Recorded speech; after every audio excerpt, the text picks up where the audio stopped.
The Bluebloods are here. Week 12 has finally arrived with some huge games after last week had no ranked matchups. We have our two usual segments, and we're going to kick it off with Pick Six. And we discuss if Liberty can continue their undefeated season, whether Cincinnati can escape Orlando with a big win. Will USC continue their cardiac run in 2020? And are Indiana and Northwestern real Big Ten contenders? We're going to answer this all for you guys right here. And we got even some more questions, but we're going to wrap it up. Brandon's Gambling Corner is here. This is where Brandon's going to make y'all enough money to go get that new Xbox or PS5 that I'm sure you're still hunting for because, you know, we all hate those kids that set up the bots and they buy it right when it comes out. But that's not what this podcast is about. We all hate those kids. I hope they don't listen. And if you do, unsubscribe now. We have a full show today, guys. So let's kick it off. So Brandon, Pick Six is here. You know, I can't believe I'm about to say this. We have the Liberty Flames traveling to NC State. NC State is a 3.5-point favorite. And in case you're wondering, how did this matchup make it? Well, Liberty's undefeated, 21st in the country. And they did it, guys. They earned enough respect to be included in the first ever Pick Six segment that they've been in. They're riding Malik Willis to an 8-0 record. NC State, Brandon, has had a respectable season. They've had to fight. I haven't seen a team plagued by injuries so bad in college football than NC State. This is 2 straight years that a season's been derailed by injuries. But Brandon, what do you see in this game? And do you think Liberty can continue their just historic run through college football right now? I think you already said it. I mean, Malik Willis, you want to talk about a true dual threat quarterback. I mean, this is your guy. I don't. You don't want to talk about a true – okay. It hurts my heart to talk about this kid. He's so good. I know. And he was at Auburn. I did not know that, but that makes wow. I'm going to make fun of you for the rest of this segment. He was the backup to Jared Stidham, and then then he was in the quarterback battle, Brandon, with Joey Gatewood, Bo Nix, and it was Malik Willis. Those were the 3 quarterbacks that were competing for the starting job. Well, when he got eliminated, it was Joey Gatewood and Bo Nix competing for it. Once he found out he was going to be third string, he left and went to Liberty, and now look what he's doing, and look what we're stuck with. That's true. Now, I mean, he's 8-0, but Auburn did beat LSU by a lot. So I guess I won't burn you up that much. Yeah, but I mean, this kid looks like a little Nick Marshall, and this kid looks elite, Brandon. He does. I mean, he's the team's leading passer. Obviously, he's the quarterback, but he's also the team's leader in rushing yards, which is bananas. That should not be allowed if you're the quarterback 8 games through the season. You shouldn't be the rushing leader. But guess what? He's had like 90 yards a game. Mm-hmm. And in their biggest games, he's been the superstar that they've needed. I mean, he was a key to beating Virginia Tech like they did. He was a key to winning all their big games. I mean, Brandon, 1,600 yards passing, 15 passing touchdowns, 700 rushing yards, another 9 rushing touchdowns. And Brandon, this is the kicker, 1 turnover, 1 interception on the year. Right. And he can spread the field, Brandon. I mean, Pro Football Focus gives him a grade above 60 in every single passing zone except 1. Holy cow, are you serious? Yes. I mean, this kid is just insane, and he can make plays with his legs when the defense plays strong coverage. But when they let up, and he can take deep shots when they are there, Brandon, 8 of his passing touchdowns are 20-plus yards down the field.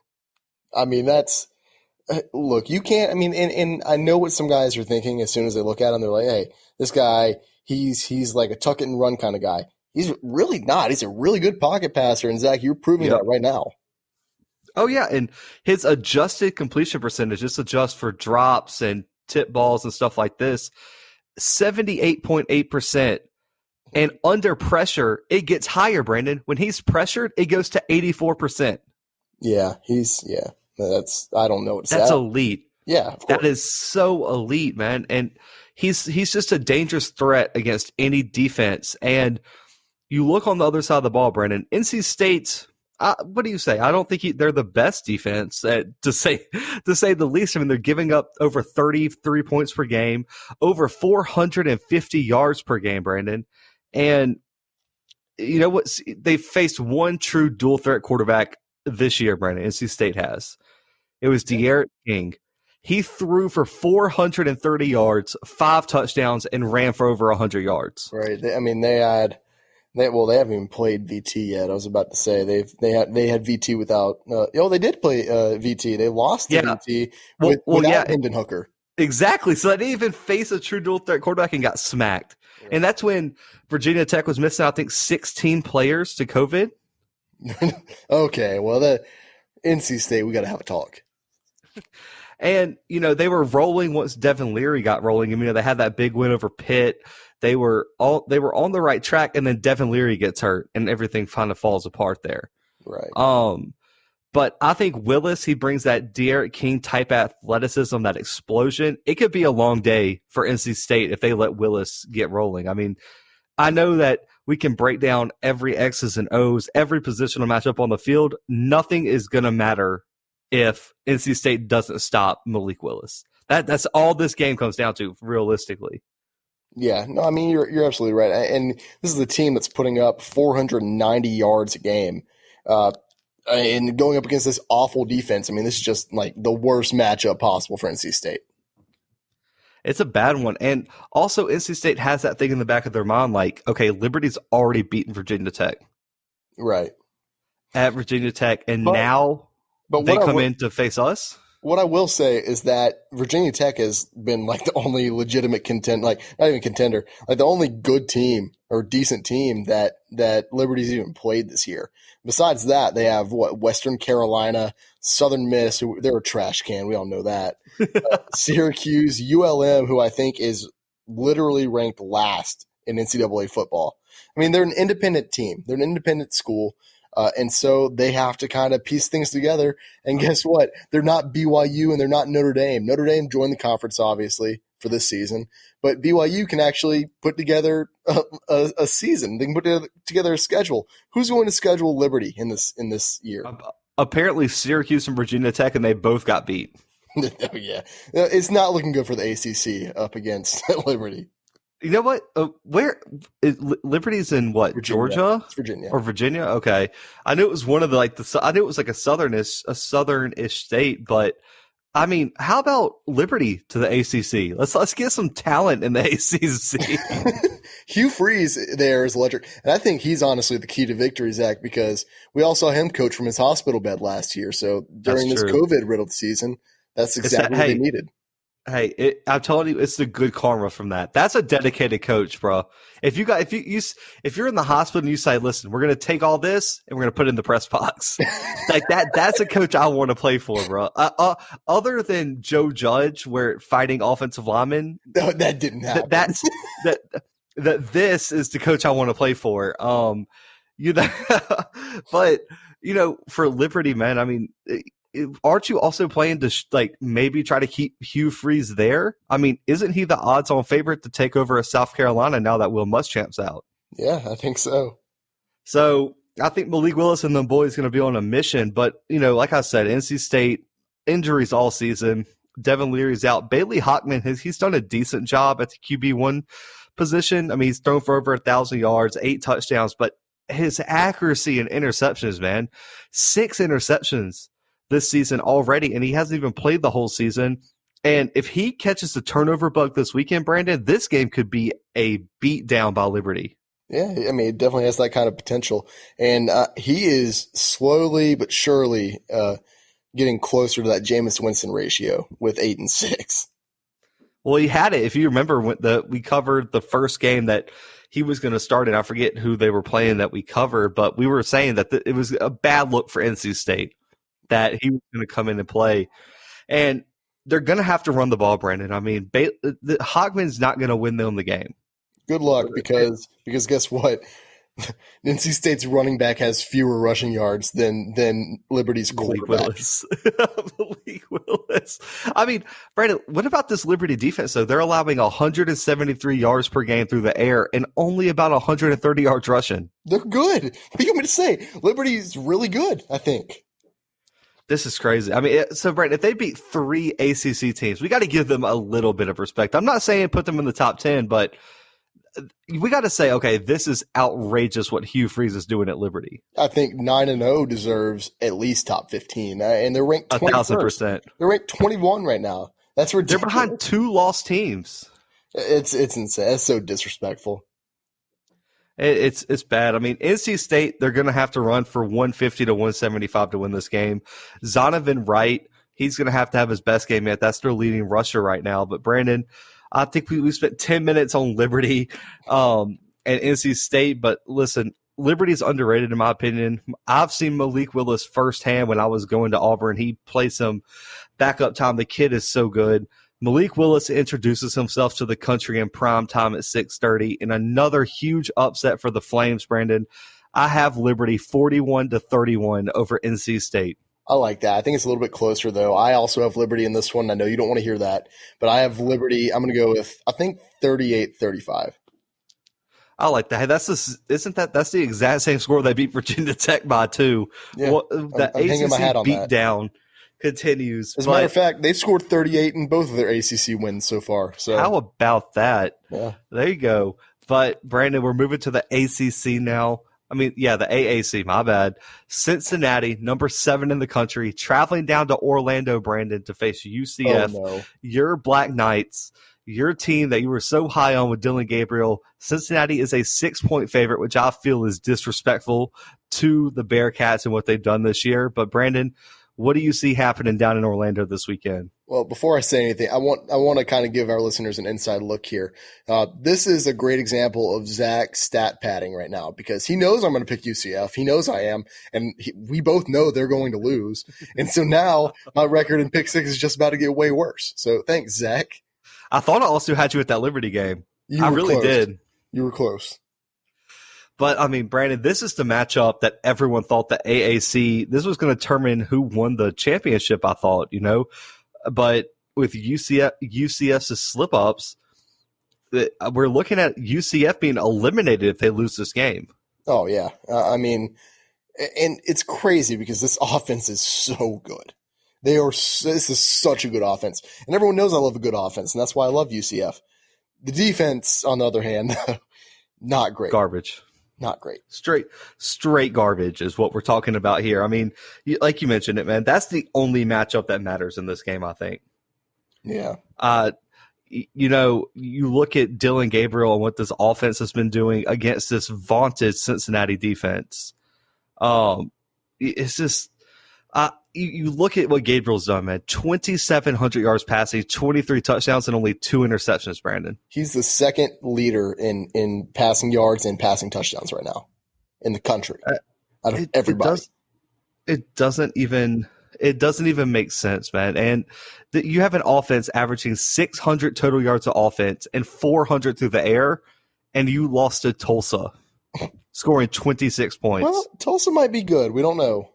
They're ranked. They're 25th in the country right now. Well, yeah, they did this. They beat SMU last weekend, and they I don't know. They've looked pretty good. I don't know, man. And remember first week against Oklahoma State? They were in there. They were in that game. But look what happened to Oklahoma State down the line, Brandon. They are not in the college football playoff. But I mean, Brandon, I think everyone who has listened to a show in the past month, 2 months. This Cincinnati defense, Brandon, may be the best. This secondary may be the best in college football right now. That's not a joke. Right. Brandon, I did a little bit of deep research, man. I got some deep stats here. You did some deep search? Deep search on the dark web. Ahmad Gardner is allowing 38% completion percentage against him on over 30 targets. Okay, fair. Good. As their lead corner. Their safety, Javon Hicks, is only allowing 40% completion percentage allowed. Derek Forrest, their other safety, is allowing 43% completion percentage on 16 targets. And Arquan Bush, the other corner, only 47% completion percentage allowed, and he's only got 17 targets because he is shutting down sides of the field. That's bananas. That's the starting 4 in the secondary. Nobody is allowing over 47% completion percentage against them. I mean, they're good, Zach. They're not elite, but they're good. They're not elite, Brandon. I'm just mind blown here. The disrespect on this podcast, I don't even know what to do about it. You know what I'll say? So their defense right now is allowing 300 yards a game. If they can hold this UCF offense to 350 total yards or less, elite. I will apologize to everybody. Elite. Okay. I think they will. I do. I think this game is going to be ugly.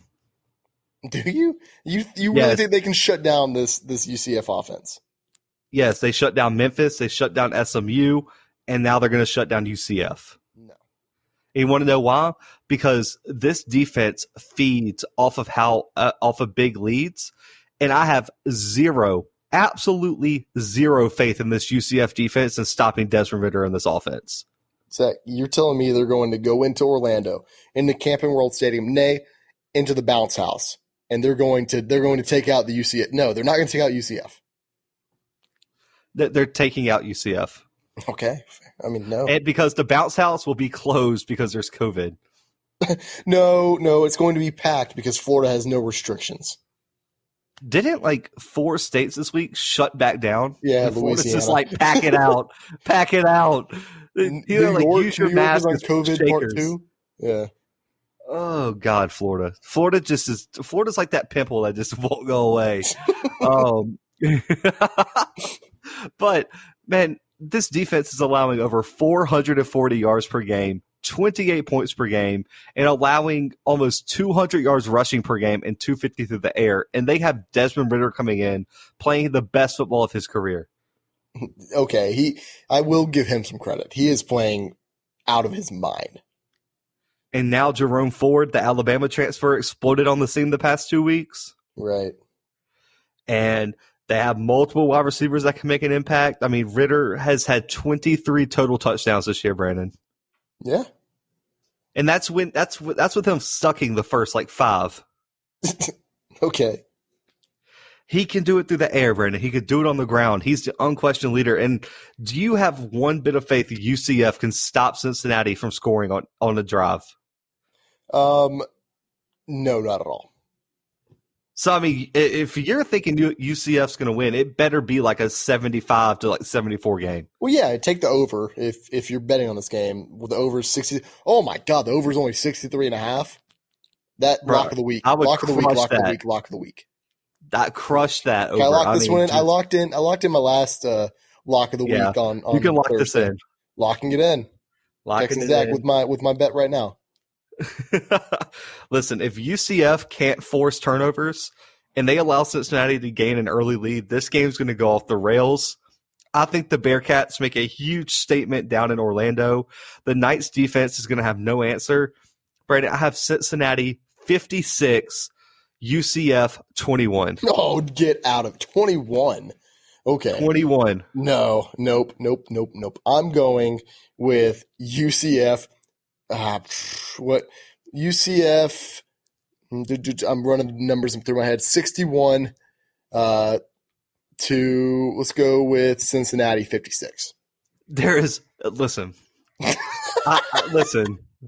You're a PS5 guy, right? You like to play PlayStation. Yeah, I mean I haven't gotten rid of those kids with the bots, but yeah.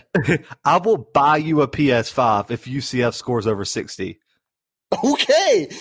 Look, I love this. This is my favorite day of the year because that's going to happen. It has to happen. It's not going to happen, bro. I'll listen. Y'all can hold me to it. I will let you come to Kansas and you can throw hands at me if I don't. I will buy you the PS5 if that happens.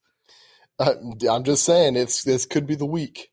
It's not the week. I'm just going to tell you right now. It's absolutely not going to happen. I mean, Brandon. What is the most points this year that Cincinnati's allowed? I don't know, but UCF also has not scored near they scored 50, I think. That was the most they've scored. Hey, you were just like, listen, bro, we're gonna put all our chips on this table and we're going for it. They put 51 on Tulane. Brandon, Cincinnati hasn't allowed more than 20 points this year in a single game, and that was Austin Peay. 61 points. Jesus Christ. Okay. So you had them covering the over like by themselves. No, not quite. 2.5 points. So Cincinnati needs a field goal, and I'll cover the over. All right, guys, you heard it here. Smash that over. Brandon's delusional, but we're moving to the Pac-12 here. We have number 20 USC traveling to Utah for their season opening game because of COVID. This is Pac-12 After Dark, 9:30 p.m. kickoff. Y'all East Coast people, y'all got to be up for this. It's 10:30 for you guys. Brandon, Keaton's back. The USC Trojans are the cardiac kids along with the Miami Hurricanes. Can they pull another one out? Of course they can. It's USC, and it's my boy Keaton. What do you mean, can they pull it out? Well, I was just asking. I mean, you never know. Brandon, they almost lost to Arizona. Yeah. They almost lost to Kevin Sumlin. Look, so this is one of those games, and it's taking me all the way back to week 1 of this season. So not like week 1 of our first episode ever where we could at least talk about some of the stats because Florida played Miami. We're talking about USC and Utah. Utah just hasn't played a game. Zach, do you think I know a thing about Utah? I would hope so, maybe. No, I don't. Not even for our fans over here. Tune in every week to hear us break down football. I hate our fans. I feel like listen. I mean, we could replace this game with LSU Arkansas, but you begged me not to put that on the pick six. I oblige there. So listen, what we have. That game's going to get canceled anyway because COVID's happening. Do you know how upset? Did you see? I mean, there's already reports out about how it's going to be canceled because of LSU. Probably. I'm upset. Well, Utah, Brandon, they got Jake Bentley transferred from South Carolina as their quarterback now. It's really bad though. They lost 14 players from their team last year, and they ranked second in lost talent, only to LSU in the country. Right. So they are really, really bad. Well, I don't know if you can say bad. No. They lost a lot. Hang on. They rank 116th in rushing for the country for the preseason. Uh-oh. They rank 115th in offensive line. They rank 115th in total defense. They rank 100th in secondary and 90th in pass rush. So bad. I mean, unless like the people Brandon, how do you replace Tyler Huntley, Zach Moss, Jalen Johnson, Bradley Anae? I mean, they lost so much talent from that team last year. Yeah, they really did. And I like that you keep throwing Bradley Anae in there because kid's a stud. No, I mean, he sacked Jalen Hurts 1,900 times last week. Oh yeah. Maybe 2,000. Oh man, it's bad. I mean, listen, Utah probably not going to be very good. The FPI though for ESPN says they're going to win. I don't know why. I have no faith in Utah.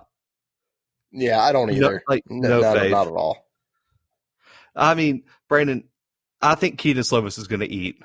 I hope so. I mean, he's already eating, Zach. Like, what are we talking about? You want him to eat more? What do you mean? What I mean he's been eating. He's only got 3 touchdowns to 1 interception. Yeah, that's 3-1. That is, he is not even close to that Jameis Winston ratio. Oh my God! I mean, Brendan, I think this USC team's really, really good. Do I believe in anybody other than Keaton on this team, and maybe Amon, Ross St. Brown? You probably shouldn't if you do. I'll be honest. I mean, do you think Clay Helton is going to be able to do anything? No, Clayton Helton. I already told you, USC sealed their fate last year when they decided to be good out of nowhere. Now Clay Helton's stuck there. They couldn't hire Urban Meyer, and so now what? I mean, what's his buyout compared to like Gus Malzahn? That's like $900 million. I feel like they paid him an unnecessary amount of money. I don't know that to be a fact, but I feel that way. Oh, man. Listen. Do I think USC? I feel like USC is going to win this game. I'll just go ahead and say that. Do I think it's going to prove that they're a good game? I mean, that they're a good team? Not even like a little bit. No, not even close.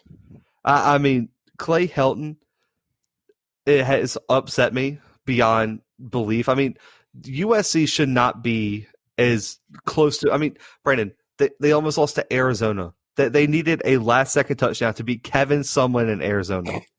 It's not good. I get that. I get that it's not good. And Arizona State outplayed them for 3.99999 quarters.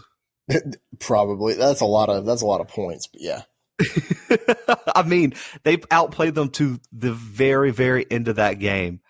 And I don't believe they have a good running game. I mean, I guess a little bit maybe, but I don't think they're still consistent. I mean, Marquise Steps looks like he has a chance to do something. He's only a sophomore, but I mean, do you really believe in him? Probably not. I mean, he has 135 yards in the first 2 games. And Brandon, through 2 games, Keaton Slovis has 98 passing attempts. Good for him. Do you think USC is any way they go undefeated with throwing 50 times a game? No, and they have to stop that. It's been getting on my nerves. I love watching Keaton throw the ball. I do. It's a beautiful motion. He has good rotation. He's really good, but he's going to throw his arm out. Ah, man, I don't even know what to say. Like you said, it's hard to evaluate Utah when they've had 2 games off of COVID. Right. It's really hard to. I don't see how the FPI is giving Utah a 55% chance to win this game. I think this team's going to be rebuilding, but it's really hard to see anything other than a USC blowout here, Brandon. Now, I know you're going to love to hear that. I have USC 34-13 over the Utah Utes this weekend. I'll go with USC 35, Utah 24. I think it's a little bit closer than that. I don't think this USC team's good. Yeah, I don't either. I think they're going to lose a few games, right? To say the least. But guys, we're going to move to the Big 12 here. Oklahoma State traveling to Oklahoma. We got the Bedlam rivalry. It's taken a huge step forward this year, and probably Brandon could have a rematch next season in Dallas for the Big 12 championship. Oklahoma is a 7-point favorite. Who do you see winning the Bedlam rivalry this year? So let me ask you this first, Zach. What is a Bedlam? I have no idea. Yeah, so why do they call it that? It's a stupid thing to call it. Like I said, not every game needs a name like that. I get this is probably a really big rivalry. I don't live in Oklahoma. I've never been to Oklahoma. I will never go to Oklahoma. But Bedlam, just that's not real to me. So I don't know. I just said I don't think USC is good, but I don't really think I don't think that Oklahoma's good. I get that they're kind of finding their footing more and more throughout every week. And I want this Oklahoma State team to be good, but I know that they're also just not very good either. So I don't know. I feel like this is going to be I want to say it's going to be low scoring, but I know it's probably not going to be because it's Big 12 and it's chaos. I mean, listen, Oklahoma, like you said, riding real high. 4-game win streak, Brandon, after their loss to Iowa State. Oklahoma State, on the other hand, living on the edge. 2-point rebound win over Kansas State after an overtime loss to Texas. And it's just, who do you believe in, Brandon? Do you believe in Spencer Rattler against this Oklahoma State defense, which has been pretty good? No, I don't, actually. I mean, listen, he's been playing at an extremely high level. He's finally looking like the 5-star prospect that everyone was expecting. He's racked up over 2,000 passing yards, 18 touchdowns, 6 interceptions, a lot of which came early. He's been more accurate, explosive. I mean, the game finally seems to be slowing down for him. And you look at this offense, Brandon. I mean, they're averaging over 500 yards per game, 46 points per game, 350 yards through the air. His deep ball ability is beautiful, Brandon. I mean, 823 yards and 9 touchdowns, 20 plus yards down the field, and grades out above 91 at all 3 zones deep down the field. It's just an elite level there. And for an Oklahoma quarterback, you expect that. Oklahoma State's defense is ranked as one of the best in the Big 12 right now, and they've been very consistent, only allowing around 310 yards of total offense, 17 points per game. But Brandon, under 170 passing and rushing allowed per game. Right. No, I mean, this defense is good. I don't know. I think that they're going to be able to hold Oklahoma's offense. I really do. Yeah, like, just shut it completely down. Maybe. We'll see. Maybe slow you. Maybe hold your horses on that one. I mean, if Rattler's forced into turnovers, bad decisions, then this team's going to be real in trouble. I mean, if Rattler plays like it did against K-State, this game is going to get ugly. Right.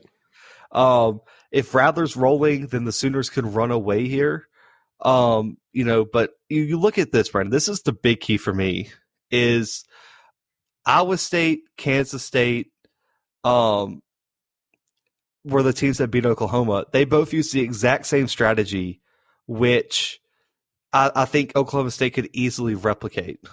Establish the run, control the O-line and D-line, and force Rattler into mistakes. They got the best running back in the Big 12 in Chuba Hubbard. The D-line should be able to get to Rattler, and I think they have the better offensive line and defensive line in this game. I agree with you. I really do, and that's why I think I'm going to have to go with Oklahoma State in this one. If you would have asked me maybe like 3 weeks into the season, then I would have been so confident about that pick, but I'm still going with Oklahoma State. I'm just far less confident. Oh, man, I feel you. I mean, listen, Oklahoma's been the popular pick since they've won 4 straight. Brandon, they've won 5 straight in this rivalry, and they've won 15 out of the last 17 games against Oklahoma State. Now, where are they playing this weekend? Norman. And so they get a home game too. They get a home game. I'm sticking with Oklahoma State though. I have to. So what's your score prediction here, Brandon? You already picked Oklahoma State. Oklahoma State, I'm going to go with 28-21. I like that pick. I was really torn here, but the last time Oklahoma State won a game in this rivalry was 2014, Brandon, in Norman. Uh-oh. In Norman, and I think history repeats itself this weekend again. The Cowboys get the upset win. Got Oklahoma State 38-34, Brandon. Let's go. There we go. Back to Brandon's favorite teams here. We're going back to the Big Ten for the end of the show. Got 2 huge ranked Big Ten matchups. We have number 10 Wisconsin, and we have number 19 Northwestern. Wisconsin's a 7.5-point favorite, Brandon. And, this is huge, man. Northwestern is 4-0 to start the season, but 3 of their 4 wins coming by 1 score. And Wisconsin has absolutely brutalized their first 2 opponents in between their COVID breaks. What do you see happening in this game? We all know who you're going to pick, so just tell us why Graham Mertz is your lover and why he's going to play well this weekend. Oh, man. I'm nervous about this one. I'm not even a Wisconsin. I might be a Wisconsin fan. We don't know yet. Probably. But I'm nervous. I really am, because this is obviously, pretty much far and away the best team that Wisconsin's going to have played this season. To this point anyway. Obviously down the road, they've got a couple more matchups that maybe against Indiana, that's kind of a tough one, and against Iowa. But this is going to be a real test, I think, for Wisconsin. And Wisconsin is in this weird place where, they had 2 games that were canceled already. And so they cannot drop a game. Like, if they lose any games, then they're just out of contention for the Big Ten. If you lose 3 games, if you drop 3 games, you cannot make it to the Big Ten championship game, or you're definitely not going to make it to the college football playoff, even if you can make it to the Big Ten championship game.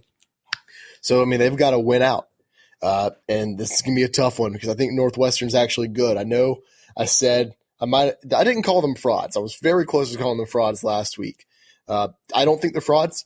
I don't think that I don't think they're as good as Wisconsin, just to be frank. This Wisconsin defense is deadly. Right.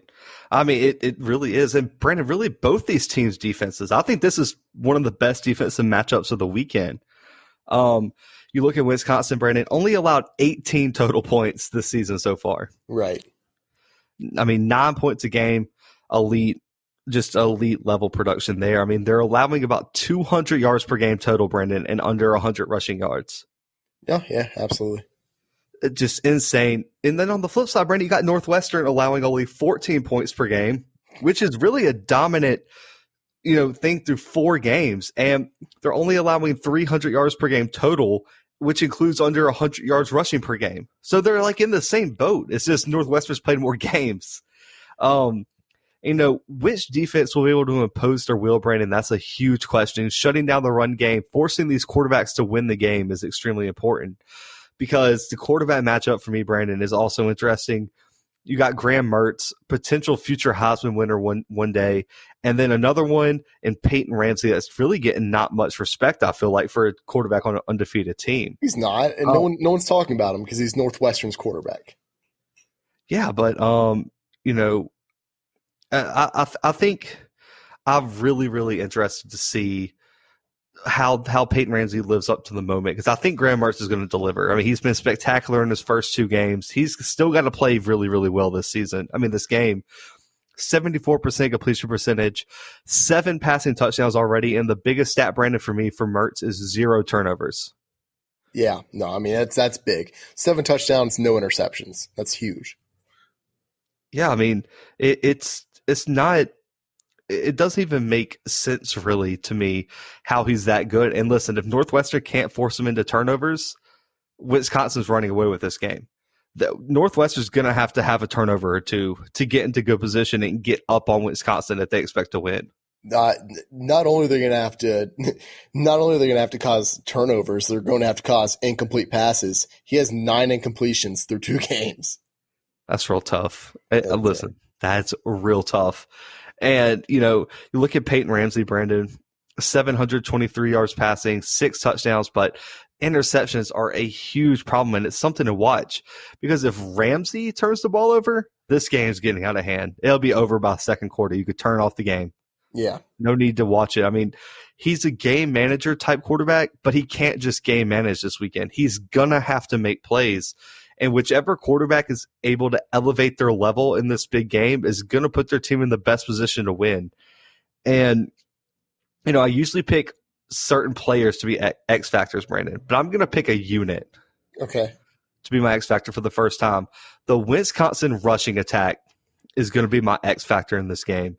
And it's because this team goes as their rushing game goes. And their biggest wins, the rushing attack is creative, explosive, physical, Brandon. They'll hit you with the wide receiver sweep. The next play, they'll hit a reverse. Then they'll run a power. Then they'll run a counter. Then they'll toss it.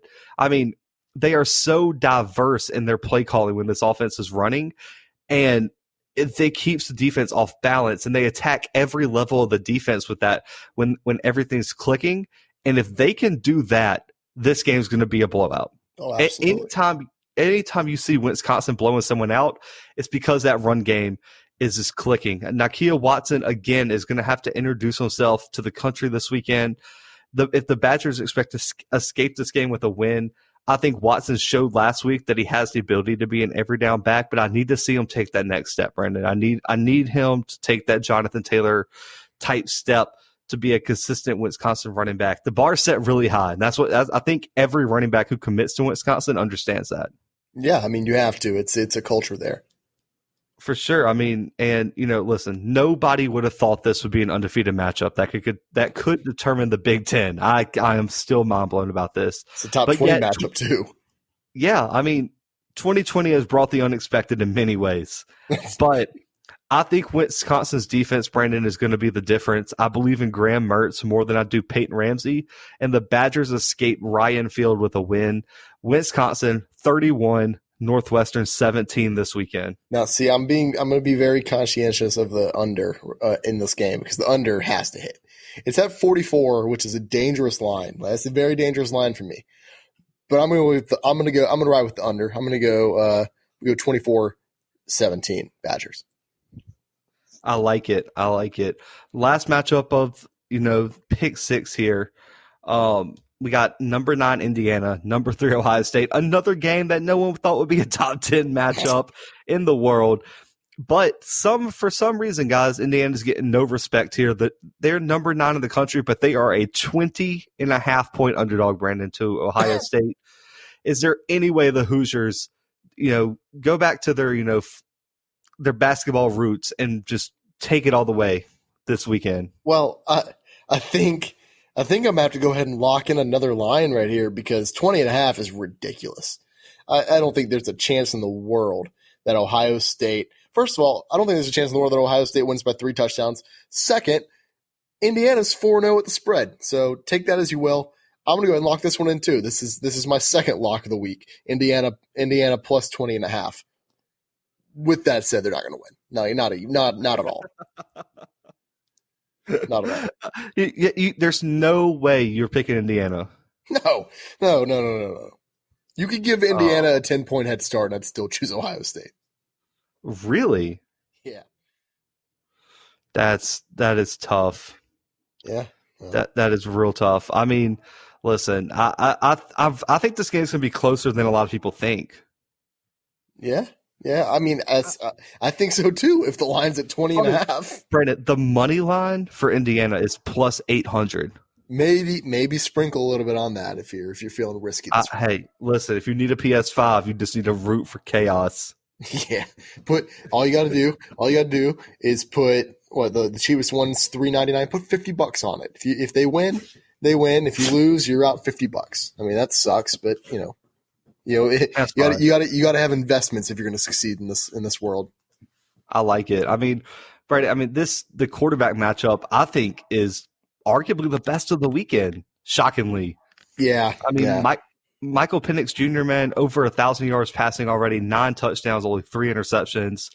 Justin Fields, he's been elite. I think he still has more incompletions. I mean, it's just I don't even understand how this kid's so efficient throwing the football, Brandon. It doesn't make sense. He has more touchdowns than he does incompletions still. Graham Mertz is close.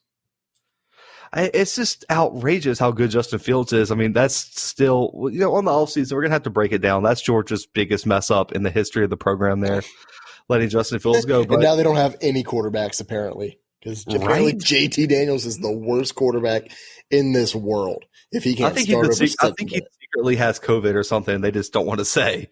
Yeah. I mean, the dude deserves a chance, but I think Justin Fields and Penix, they are going to have to play just elite football. We know Justin Fields doesn't turn the ball over much. Whoever doesn't turn the ball over is going to win this game. Yeah. And they're going to have to be accurate. They're going to have to be efficient. I think Indiana is going to come in guns a-blazing this weekend. They have nothing to lose here. Nah, yeah, that's true. Ohio State has a ton to lose, though. Yes, 1,000%. All the pressure is going to be on them. And Brandon, this is going to sound crazy because I know they're averaging like 200 yards rushing per game, but they played Rutgers, Penn State, and Nebraska. So it's like, okay, I get it, but at the same time, it's like the Ohio State is really missing J.K. Dobbins. This watching Ohio State in their first 3 games. I really don't feel like. I don't think this Ohio State team's better than they were last year. Does that make sense? No, that makes sense. I mean, Master Teague's, he's averaging 70 yards a game, which, that's not elite. That's not J.K. Dobbins. No, and I thought Trey Sermon would bring more. I don't think he's performing as well either. No, he's not even doing as well as Master Teague. Right? And then you look on the other side, I mean, Indiana's rushing the ball. Stevie Scott III is doing his thing over there. I mean, 5 touchdowns, over 300 yards rushing.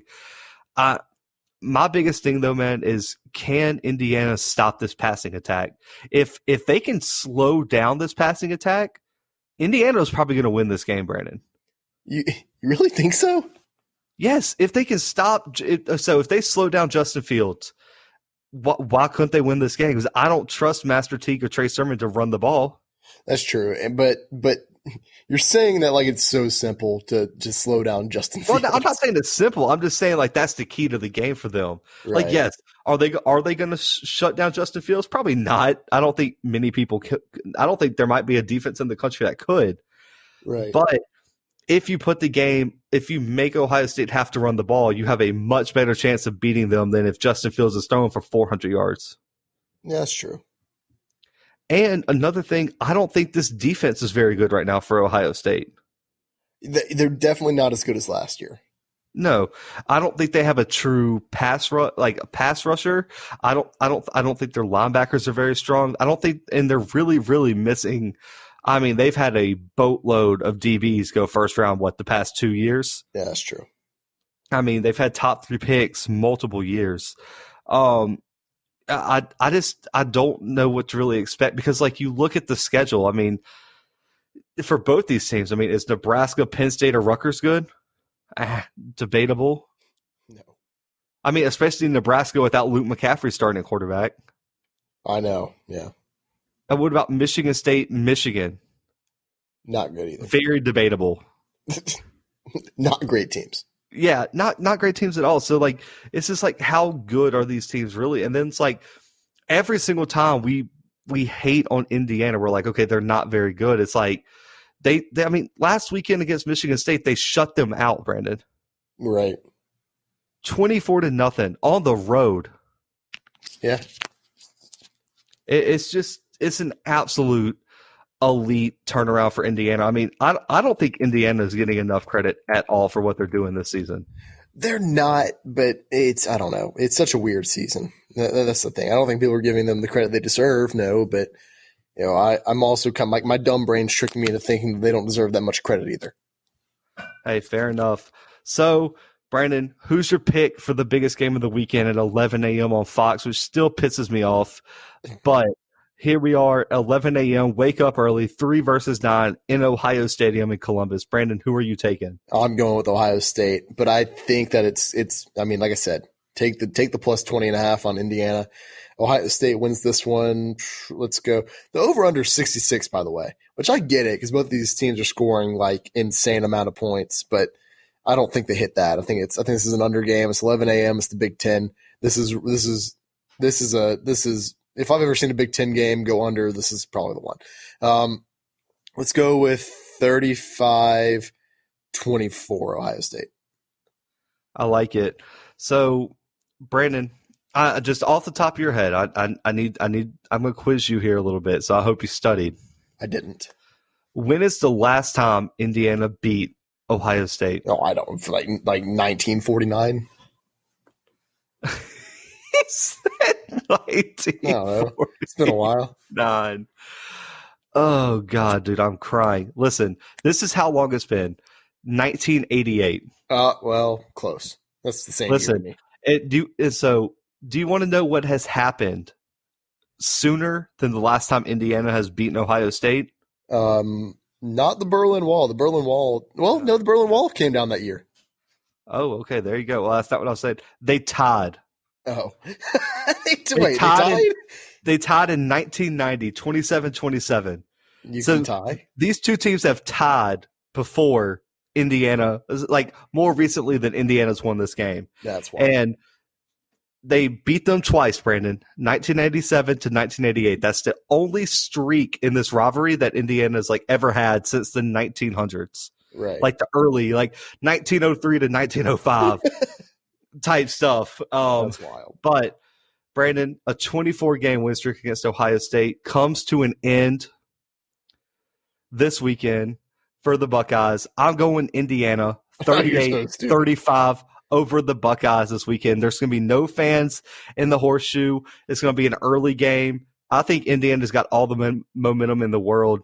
I think Indiana's going to pull off the upset. It's 2020. We've seen bigger upsets than this. Indiana over Ohio State this weekend, guys. Book it 38-35. You're an insane person. But let's listen.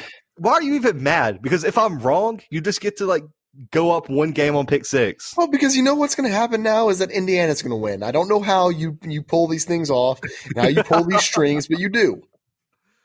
Man, if they win, you best guys listen. I know there's people that listen to our episodes are like, no, F these guys. I'm not gonna ever listen to this again. If you're listening, if Indiana wins, you better tune in Monday because I'm bringing all the energy in the world to rub it in. Oh, that's not fair. It's going to be bad. But listen, we're going on to Brandon's Gambling Corner. We're putting this on a high note here. Let's go. Week 12, Brandon's Gambling Corner. Brandon, we're starting out with ACC Super Dogs. These are ACC matchups where you're going to tell me, is there any way they can cover and maybe even win these games? We're going to start out here, Brandon. Florida State plus 34.5 point underdogs to Clemson. Trevor Lawrence is back, right? Yes. Okay. No. I wish I could say they're going to cover that, but they're just simply not going to. First of all, the money line is plus 2,200. Oh, that's so enticing, but they're not going to do it. Did you know they just lost their quarterback, the one they started last week? What was his name? Chuba something? Or Chuba? Or what? The guy they started last week. Florida State. Whoever they started last week. Travis? No, because he's starting now. He didn't play last week. Oh, I have no idea. Yeah, they lost the quarterback. I don't know what happened to him. And James Blackman transferred. It's been wait. Hold on. To like a D2 school? I don't think he's announced where he's going yet, but he's in the transfer portal. Okay. Well, he'll be playing next season at the University of Southern Utah. No, he's not good enough for Liberty. University of Southern Utah, book it. Hey, maybe Southern Miss can get him. Maybe, I guess. That was kind of mean. Listen, Syracuse plus 17.5 point underdogs against Louisville. Oh, absolutely. I know Syracuse isn't good, but Louisville's pretty bad as well. That could definitely happen. I'm going to say it does happen. Really? I think so. Oh, man. Are they playing in the Dome? That's very important. I'm not sure. It doesn't matter. They're going to do it either way. Yeah. Listen, Abilene Christian plus 39.5 against Virginia. Oh, what, man. The money line's plus 4,000. Oh my gosh. They're not going to win, but 40 points is so much to lose by. Especially to Virginia. Abilene Christian? Is that real life? Is that real life? Real life school.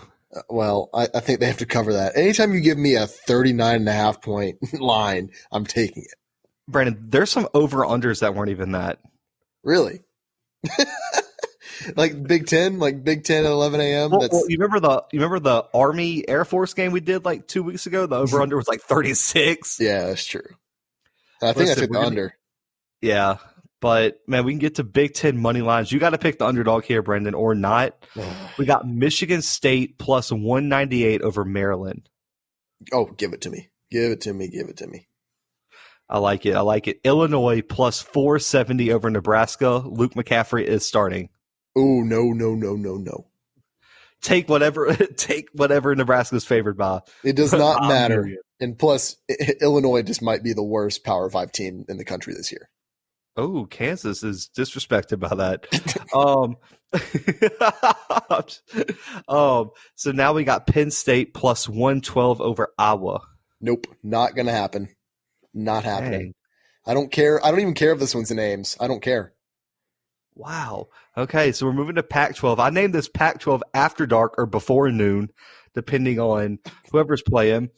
We got Oregon State plus 3.5 against Cal, Brandon. Ooh, nope. Going with Cal. Riding with Cal. Cal is returning the most starters in the country, by the way. Did you know that? They're returning 18 starters this season. That's tough. That's a lot of starters. Yeah. Arizona plus 11.5 against Washington. Nope. That running back's on fire. Doesn't matter. They played USC. That's what you're judging that based on. No, I'm talking about the Washington running back. Oh, Washington. He was cooking. Oh, absolutely. He was cooking. UCLA plus 13.5 against Oregon. No. The money line's nice, 390 for UCLA. Yeah, it's because it's UCLA and they're playing Oregon. That's true. Washington State plus 1.5 against Stanford. Money line's plus 102 for Washington State. I'd take that. I take the plus 1.5. I'd murder that. Oh yeah, 1,000%. We're naming this one, Brandon, your SEC moneymakers. We got Vandy plus 31.5 against Florida. The money line for Vandy is plus 1,600. Oh, man. No, I'm not going to take it. I'm not going to take either one of those because Vandy's that bad. Like Vandy, like the past couple seasons, how Vandy just like they've been slightly better than the worst of all. They're back to being just the worst. That's true. That's true. We got another major underdog here, Brandon. Kentucky plus 30.5 against Bama. The money line's 1,600 for Kentucky. I think I'd sprinkle a little bit on that, not on the line, not the money line, but on the spread. Like you thinking Kentucky and Joey Gatewood to beat Bama? No, but 30 is a lot of points, and it's Bama. I get that, but maybe Saban will pull the starters in the second half. Gotcha. Tennessee plus 10.5 point underdogs to Auburn. I'll be honest with you, at Jordan Hare. Oh, nope. Okay, you convinced me. Nope. The money line's plus 360 though. That would be one to watch. Don't care. They're not even gonna cover that. They're not even gonna cover the spread. He said Bo Nix is Heisman worthy at Jordan Hare Stadium. It doesn't make sense. It's a whole different universe. And it's Auburn's first ever night game at home this season. That's ridiculous. Okay, so Auburn's just going to win by 1,000,000 points. 1,000,000. Yeah. Mississippi State plus 24.5 against Georgia. I'm taking that spread. Oh, yeah, you got to take that spread. Georgia's not. Because I don't know if Georgia can score 24. That's a good point. And is JT? I've heard rumors that JT Daniels might be active. I don't know. I've heard that it's like a game time decision because they're always trying to keep it under wraps. Right.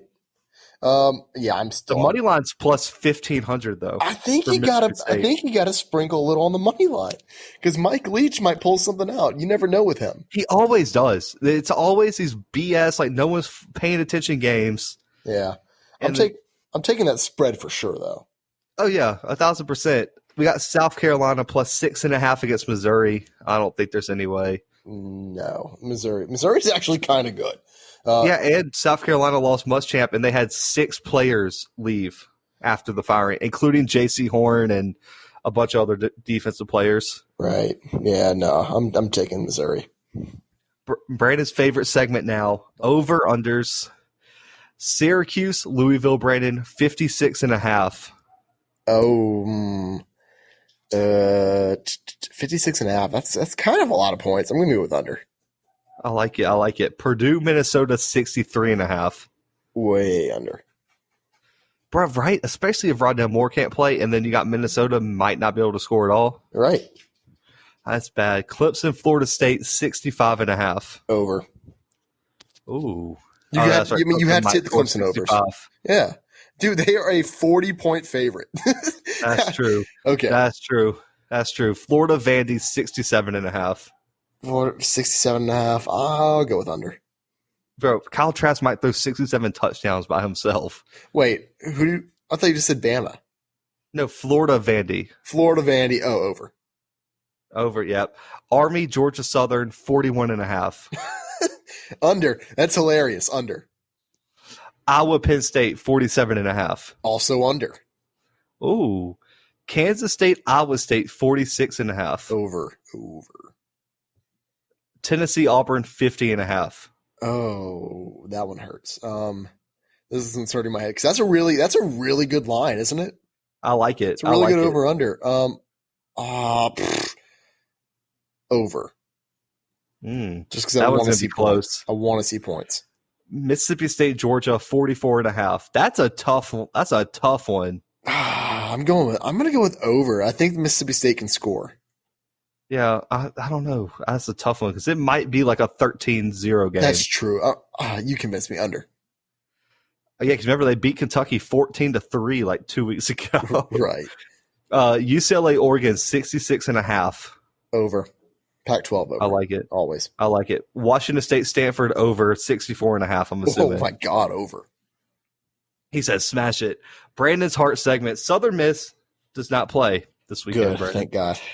But your LSU Tigers are scheduled as of right now to play. Yeah. Are you taking LSU as a 2.5 point favorite over Arkansas this weekend? Absolutely not. No way. The LSU money line's minus 144. Arkansas money line's plus 118. Win some money. Plus 118. Over under 64.5. Over. Who's the quarterback this weekend if y'all go? You have to hope. I don't know. Probably Max Jamar Johnson. Chase. Yeah, no, it's Zach Von Rosenberg. Oh God, that's bad. That's real bad. But guys, that is a wrap on this episode. We will be back next week with a recap after this probably exciting weekend of college football. I'm so excited for actual important rank versus rank matchups. I know you guys are. I know Brandon is. But guys, Instagram at @_Bluebloods. Twitter at @_Bluebloods, Facebook at the Bluebloods Pod. We will be fleeting this weekend. It's a legendary addition to Twitter, already a legendary platform. It's hilarious. Make sure you fleet this weekend, guys. We are supporting the fleeting movement. Our website, thebluebloodspod.com, we will not be fleeting on there, but we have links to our Twitter so you can see our fleets. YouTube, the Bluebloods CFB podcast. Go check us out there. Subscribe to our YouTube channel. We appreciate all of you guys. But until next time, guys, we're out.